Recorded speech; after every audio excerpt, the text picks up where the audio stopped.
Good afternoon, ladies and gentlemen, and we're standing down here at the North Shore, Kootenai Lake, looking at the big old orange bridge.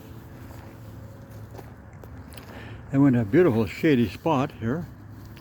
This is one of the prettiest spots in the Nelson area, going on the North Shore across the big orange bridge here. And I think at some point in time we have to appreciate just how far we've came. And see, the big orange bridge replaced a ferry there. It was built in the early days. And now the cars move freely back and forth and people ride their bikes. And can you imagine what the country would be like if we didn't have that? So I think at some point in time we have to sit back and take a look at where we are in life.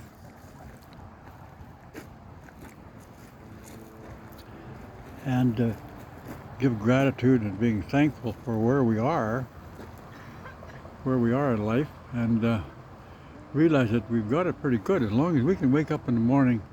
If you're at the mid 80s in age and you can wake up in the morning and have a bite to eat, walk around, your health is good, so healthy, you can walk around and jump in your car and drive downtown. And I just got finished going and have coffee with 3 other good friends that we worked with over the years, and we're all aging about the same. We're in the mid 80s, and some of them are closer to 90, but we're still grateful for what we have in life. And sometimes it's too easy to be critical of the system.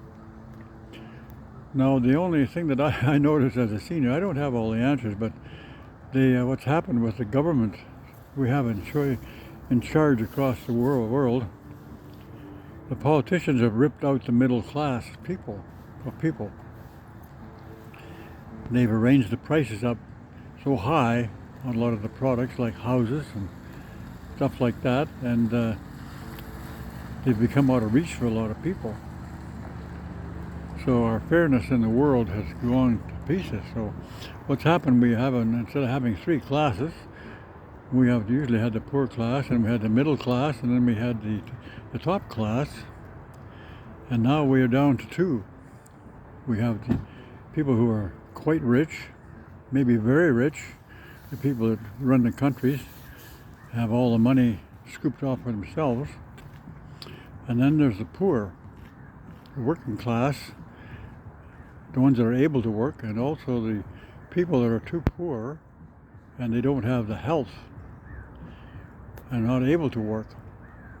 So we're running at kind of an imbalance in our system now, looking back over the years, and there somehow has to be a day of reckoning where we take a look at the average man's salary and compare the salary of the politician and the leaders of our country, where we're paying them several $100,000 on an annual basis, where the average man works for $40,000 or $50,000.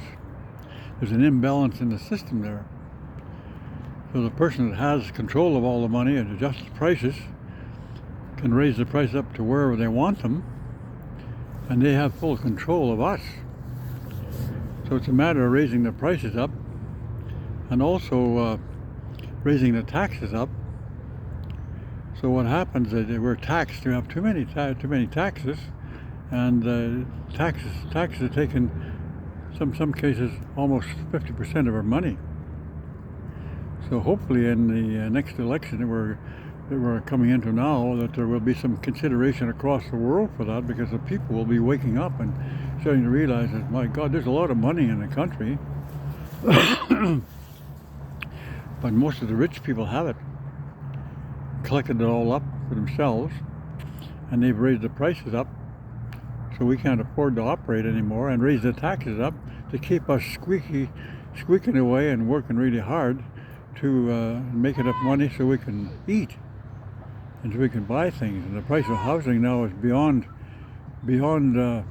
reach of most people. We're talking prices of cars and stuff around the 100,000, pickups on $100,000.